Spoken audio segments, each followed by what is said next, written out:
Okay, so this is the Hana Table. We'll work on it as if it's a left today. Obviously this is the bed Dr. Brothers uses for anterior hips. Patient supine, feet are on the boot, whatever, you guys know that. So basically he's gonna get exposure. So the first thing is we wanna make sure we're at 0, 0.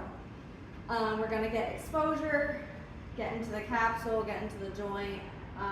Then I'm gonna hear the neck cut. That's like my sign too. It's like I hear the saw and I'm like, okay, it's time to step up.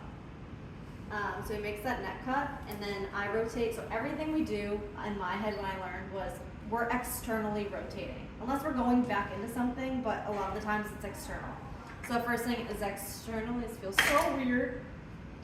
Makes the neck cut, externally rotates out to 60 so he can get the corkscrew into that head and kind of leverage it out of the acetabulum. We get it out. Now he needs to get exposure into the acetabulum so we can get reaming, get our cup intact or cup implanted and whatnot. So that's why we pull traction. So how I pull it, obviously there's drapes over here. I pull it with my left and vice versa for the other side. And then you lock traction. So you're gonna pull, so traction is very important. You don't wanna like pull it hard. It's like a slow, gradual, and obviously every patient weighs differently, so it's like, you know, when they're tiny, when it just goes, but just slow, gradual traction. You obviously can feel it the patient's leg, and you don't want to go too hard, but some heavy patients, I need to like pull my leg into it. So he doesn't say, okay, good. So he'll say when. Oh, he will say. So I'll just pull gradually, it's like, okay, that's good. And then I'll try to hold it here, and then I'll lock it. And then you'll feel it locked. So then after that, I immediately check that it's locked. So you know it's not locked because it's moving. So this is the position. We have this here for 5 to 10 minutes, I would say, maybe even longer. So he's gonna ream at this point, put in his cup, and that's basically just to get the femur back so he can get into that speculum. So cups implanted, or whatever, reamer, takes x-rays. You don't really have to do much with the Hana Table. You can't do anything with the Hana Table during the acetabulum part, because if you think about it, like he already cut the femur in between the femur and the head. So like if you're manipulating this now and he's taking x-rays of the pelvis, it's like stupid. Doesn't make sense. So cups implanted, x-rays taken, yada yada yada. Then he puts in the liner. So after he puts in the liner, I know he's gonna have me rotate back to 0. Traction's still on. And he says everything. But obviously in the OR it's hard to like hear sometimes, especially when you're first learning it, because it's like, wait, what did you say? Like you're not used to like the rhythm of things. So when I just hear him like mumble, I know exactly kind of what he's gonna do just because it's so repetitive. So after liner's in, rotate back to 0. So I was out to 60 and I rotated back into 0. Traction's still on. Traction's still on. At this point, he needs traction still on to make like a couple more releases. Once he's done with those releases, he's taking like retractors out. I kind of have a mental note of like his movements when I need to do things. And then he says, okay, release traction. Or take traction off. So then I just take traction off. And this is like a really important thing, is making sure traction is off at this point. So I check it and make sure it's moving. I'm like, traction's off. Like that's like one of the most important things. Then our acetabular is done. We're gonna move to the femur. So how he does it, we need to externally rotate at this point. He says 120 or tight. So I'm gonna go to 120. Once it gets tight, like say it's tight like 90, I try to push to like maybe 95. Like you have like a feeling of like, you're not gonna overdo it, you don't wanna hurt this patient, whatever.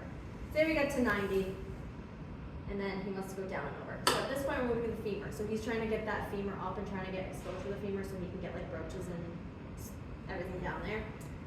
This little knob here, lock and unlock. So we're gonna unlock it, we'll go down and over. Just for now. We'll pretend that's moving. So then here he's gonna make some releases, kind of do whatever he can, just depending on whatever I got to and how he has exposure to the femur. That's kind of telling him like if he needs to do a reset. So reset, so we're not out to 120 yet, we got to 95. So we'll say reset. I'll just go over, pick it up, because you made some releases to get it out more. I'm rotating back into 0. At this point I can just hold it, and he shakes out the leg, and then he goes, okay, go.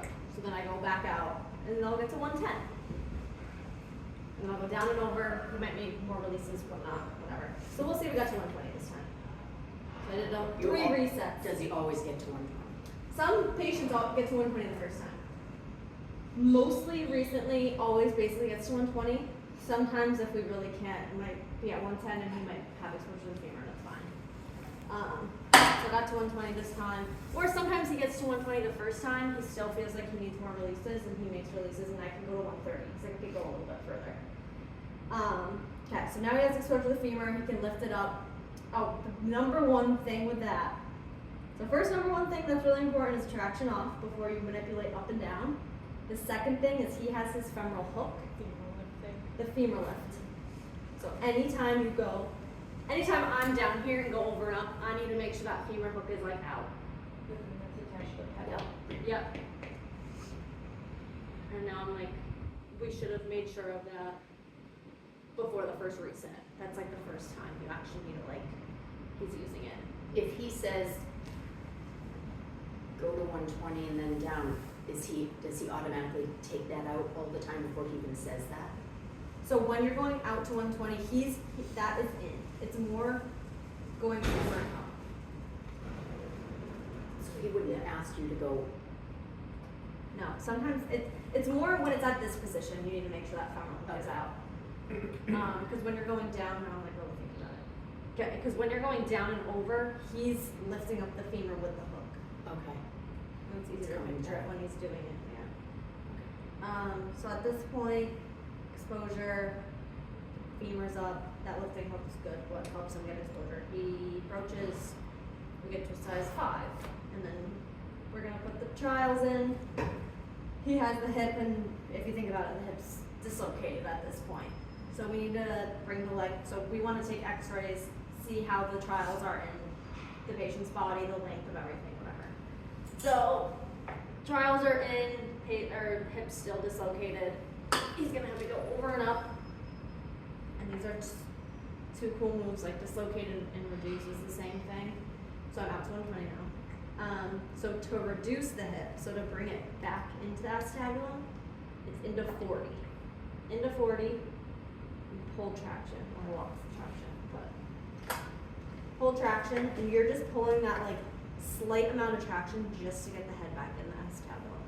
And he has a head pusher, and he's pushing the head, so his movements and my movements should be enough to get the head in. If he's too long, I can feel like it was kind of a lot to get it up and over that hump, and I'll typically tell him that, or like I'll feel it, he'll look at the x-ray and be like, I'm long, like, and I'll know, I'll be like, yeah, I could feel that.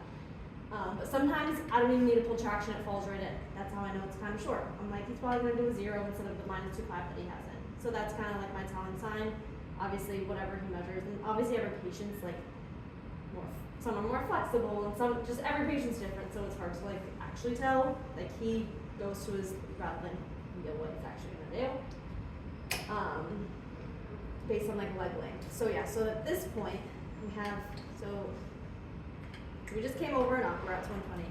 We're reducing the hip 40, pull traction, get it in the socket. And then he's gonna say stability test. So we have our trial then, stability test, which is out to 90. So remember we went to 40. Out to 90, lock it, drop it halfway down. So for an anterior hip, we're just basically making sure the belt is located out the front, because that's where his position is, obviously. So that's stability. Stability is good. We're gonna go back into 0 for our x-rays. Now we're gonna take our, with the trials in. So our x-rays of just the hip. So his first one's gonna be at 0. So he just wants to see kind of how the hip stem is sitting into the canal. He's making sure like everything's seated properly with the head and everything. And then the second x-ray he takes is AP pelvis. So when it's AP pelvis, they have the x-ray and they're taking both sides. You need to make sure we're externally rotated to 40 during the AP pelvis. So the reason for this is he's looking at hip length. For hip length, the biggest landmark that we're looking at is the lesser trochanter. So that's like located posteriorly a little bit on your femur, so you need to externally rotate in order to see it on the x-ray, if that makes sense. So that's the landmark that I'm looking for. So sometimes it's not 40. Sometimes you can see it at 0, and he's just like, you don't even need to externally rotate for the AP pelvis. Sometimes you can't see it. He's like, go out more, rotate more on the op side. I'll go to 60. Or rotate more on the non-op side, just so we can see that lesser side. And in the OR, obviously, I can show you the landmark that is and what we're looking for. Occasionally during this time too, maybe like 10% of the time, he'll say wind sweep. And that's just like if the legs are kind of tilted. Like so his biggest thing too is we want to make sure the pelvis is symmetrical. So in order to like measure off the other side, we want the pelvis to be completely symmetrical so that like even during the cup x-ray, like the 40 degrees abduction and 20 degrees version that he's looking at, anteversion, like you need the pelvis to be stable. So the obturators in the middle are like the biggest things that I look at. Like they're tilted a little bit backwards if you're looking at like a pelvis. But you can see like the shape of that, and you can look at like the pre-op x-ray. And there's just like, yeah, certain landmarks that he's looking at to make sure everything's like straight on. The patient can be tilted. Is that what he's like measuring on the rad link? And he's like tapping on the screen? When he's tapping on the screen, he's more looking at like a leg length. So he'll tap on like the obturators, and then that'll give him, so there's like a teardrop. So there's a teardrop right next to your, so there's like certain landmarks, and he takes from that, and it basically makes like your ML axis, and then he's looking at the length down to your lesser trope. So say this is 30 mil or whatever, 30 centimeters, whatever it is, I don't even know. And this one's 32 to the same part of the lesser trope. We know this one's a little bit short. So he's shorter by 2 millimeters, so we could lengthen the head by 2.5 or whatever, because it's at an angle. So we could go from a 2.5 plus 2.5 to plus 5. So that's where he makes that decision. Also, we look at offset at that point. So the AP pelvis, you can see, so you have your pelvis in the middle here. You can see where your legs are to the side, where your femur is. How close it is to the pelvis on both sides. So say this hip's not done, this hip is done.